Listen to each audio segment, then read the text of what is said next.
ایک بادشاہ اپنے وزیر کے ساتھ بھیس بدل کر گشت لگایا کرتا تھا۔ ایک دن وہ اور اس کا وزیر ایک چوراہے سے گزرے تو انہوں نے وہاں لوگوں کا ہجوم دیکھا۔ تمام لوگ لاش کے ارد گرد کھڑے تھے مگر اس کے قریب کوئی نہ جاتا تھا۔ بادشاہ نے وہاں کھڑے ایک آدمی سے پوچھا کہ لوگ اس لاش کو کندھا کیوں نہیں دے رہے؟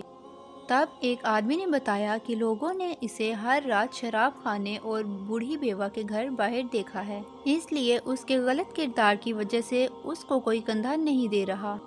آخر بادشاہ اس کا گھر کھوجتے کھوجتے اس کے گھر پہنچ گیا اور اس کی بیوی سے اس کے بارے میں پوچھا۔ بادشاہ عام آدمی کے بھیس میں تھا، اس لیے کوئی اس کو پہچان نہیں پا رہا تھا۔ اس آدمی کو بیوہ روتے ہوئے بولی، بھائی صاحب، قسم اس خدا کی جس کے قبضے میں میری، آپ کی اور پوری کائنات کی جان ہے، میرا شوہر ایک نیک آدمی اور اللہ کا ولی تھا۔ لوگوں نے ہر رات اسے شراب خانے اور بوڑھی بیوہ کے گھر کے باہر تو دیکھا ہے، لیکن سچائی کوئی نہیں جانتا۔ میرا شوہر رات شراب خانے جاتا اور وہاں سے 10 مٹکے شراب کے گھر لا کر اسے بہا دیتا اور کہتا اس نے 10 مسلمانوں کو شراب کی لعنت سے بچا لیا ہے۔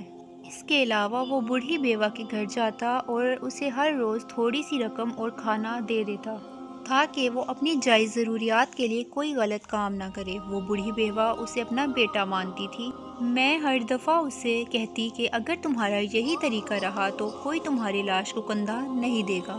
اس سے وہ کہتا، تم اللہ پر بھروسہ رکھو، میرا جنازہ بادشاہ وقت اور بڑے بڑے علماء پڑھائیں گے۔ یہ کہہ کر وہ عورت چپ کر گئی اور بادشاہ پھوٹ پھوٹ کر رونے لگا۔ اس نے اس عورت سے کہا، بہن، میں ہی بادشاہ ہوں اور تمہارے شوہر کا جنازہ میں ہی پڑھاؤں گا۔ عورت بہت خوش ہوئی۔ اس کے بعد بادشاہ نے علماء کرام کو بلایا اور اس کا جنازہ پڑھایا اور علماء کے قبرستان میں احترام سے اس کو دفن کر دیا۔